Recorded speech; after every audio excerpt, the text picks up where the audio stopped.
মাঝে সাঝে গা হাত পা ব্যথা আমার হয়, কিন্তু বেশ কয়েকদিন ধরে দেখছি হাতে প্রচন্ড যন্ত্রণা। কারণটা ঠিক বুঝতে পারছি না। Anyways, hello everyone, welcome back to my channel. সময় মতো অফিসে চলে এসেছিলাম, বাট তারপরে না প্রচন্ড হাতে যন্ত্রণা করছিল। ভাবলাম লাঞ্চটা করে একবার ডক্টর দেখিয়ে আসি। তো এখানে আমি লাঞ্চ নিয়ে বসে পড়েছি। ডাল, আলু ভাজা আর উচ্ছে ভাজা রয়েছে লাঞ্চে। আজকে আধ ঘন্টার জন্য অফিস থেকে ছুটি নিলাম, যাচ্ছি এখন ডক্টরের কাছে। এখানে একটা হোমিওপ্যাথি ডক্টর রয়েছে, ভীষণই ভালো, আমি ছোটবেলা থেকে ওনাকে দেখাই। তো ওনার কাছে যাই, দেখি কি হয়েছে হাতে, একবার ওনাকে দেখিয়ে আসি। সন্ধ্যে ৭টা মতো বাজে এখন। এখানে আমি সন্ধ্যের টিফিন নিয়ে বসে পড়েছি।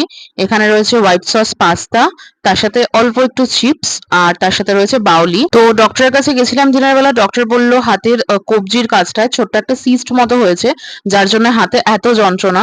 তো ওষুধ দিয়েছে। আমি অ্যালোপ্যাথি ওষুধ একদম নিতে পারি না, যার জন্য হোমিওপ্যাথিটাই আমি প্রেফার করি। বসে পড়েছি রাতের ডিনার নিয়ে।